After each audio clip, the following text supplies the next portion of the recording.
नमस्कार। सात समंदर की मसी करूं, लेखनी सब बनराय, धरती सब कागद करूं, गुरु गुण लिखा न जाए। पिता स्वर्गः पिता धर्मः पिता ही परमं तपः, पितरी प्रतिमा पन्ये प्रियंते सर्वदेवता। बहुत रोते हैं लेकिन दामन हमारा नम नहीं होता, इन आँखों के बरसने का कोई मौसम नहीं होता। मैं अपने दुश्मनों के बीच भी महफूज रहता हूँ, मेरी माँ की दुआओं का खजाना कभी कम नहीं होता। गुरु और माता पिता ये तीनों इस पृथ्वी पर असाधारण होते हैं। इनके गुणों का कितना भी बखान किया जाए कम है। सिकंदर, जिसे विश्व विजेता भी कहते हैं, उसने एक दिन ये सोचा कि ये तो यथार्थ है कि माता पिता और गुरु का ऋण कोई न चुका सका है और न कोई चुका सकेगा, लेकिन मैं तो विश्व विजेता हूँ, मैं तो ये काम कर ही सकता हूँ। सिकंदर की सोच तो अच्छी थी, लेकिन इस सोच में अभिमान था। यह सोचते हुए सिकंदर अपने गुरु के पास जाता है और अपने गुरु से यही निवेदन करता है कि गुरुदेव, कहते हैं कि माता पिता और गुरु का ऋण कोई नहीं चुका सका है। मैं तो विश्व विजेता हूँ, मैं चाहता हूँ कि आप तीनों का ऋण मैं चुका दूँ, आप आदेश करें।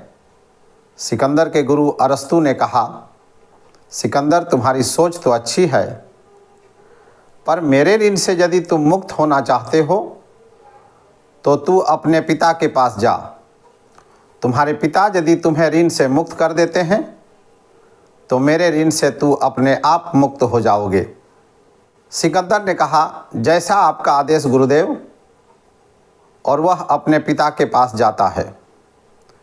पिता से भी यही निवेदन करता है। पिता ने कहा, सिकंदर, यदि तुम मेरे ऋण से मुक्त होना चाहते हो तो तू अपनी माँ के पास जा। तुम्हारी माँ यदि तुम्हें ऋण से मुक्त कर देती हैं तो मेरे ऋण से भी अपने आप मुक्त हो जाओगे। सिकंदर पिता की आज्ञा का पालन करने के लिए अपनी माँ के पास जाता है और माँ से भी निवेदन करता है। माँ ने कहा, सिकंदर, तुम्हारी सोच बहुत अच्छी है।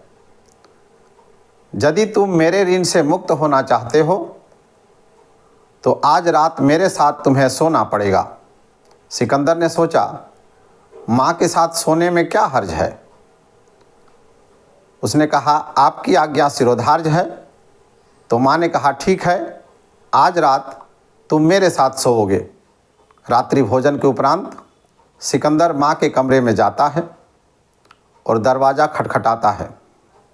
माँ ने कहा, सिकंदर, माँ और पुत्र का रिश्ता जो होता है सबसे नज़दीक का रिश्ता होता है, और अपनों के बीच इतनी दूरी नहीं होनी चाहिए कि दरवाज़ा खुला हो और खटखटाना पड़ जाए। दरवाज़ा खुला हुआ है, कमरे में आ जाओ। सिकंदर माँ की आज्ञा का पालन करते हुए कमरे में पहुँचता है। माँ ने कहा, बिस्तर लगा हुआ है, बिस्तर पर सो जा। सिकंदर सोता है बिस्तर पर। कुछ देर बाद लगता है कि बिस्तर गीला है। सिकंदर ने माँ से कहा, माँ, बिस्तर तो गीला है। तो माँ ने कहा, बिस्तर गीला है या सूखा है इसकी बात नहीं थी, आज रात तुम्हें मेरे साथ सोना होगा। कुछ देर सोया, लेकिन गीले बिस्तर पर वह सो न सका और माँ से क्षमा मांगते हुए कहा, माँ, मैं इस गीले बिस्तर पर नहीं सो सकता हूँ। तो माँ ने कहा, सिकंदर, बचपन में तूने 7 साल तक मेरा बिस्तर गीला किया। मैंने तुम्हें सूखे में सुलाया और मैं गीले बिस्तर पर सोई। तब तो मैंने नहीं कहा था कि बिस्तर गीला है। एक रात तुम गीले बिस्तर पर सो नहीं सकते और माँ का ऋण चुकाने आए हो।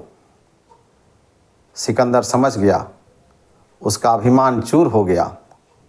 जग जाहिर है माता पिता और गुरु जितना अपने बच्चों के लिए करते हैं, अपने छात्रों के लिए करते हैं, उतना कोई नहीं कर सकता। अतः सभी से यही निवेदन है कि माता पिता और गुरु का हमेशा सम्मान करें। उनका जब चरण छूते हैं और उनका हाथ जब मस्तक पर पड़ता है, तब लगता है कि दुनिया का सबसे शक्तिशाली इंसान हम ही हैं। अतः माता पिता और गुरु का आशीर्वाद लें और अपने कार्य के प्रति समर्पित रहें। निश्चित रूप से हम सभी इन तीनों के आशीर्वाद से अपने कार्य में सफल होंगे। धन्यवाद।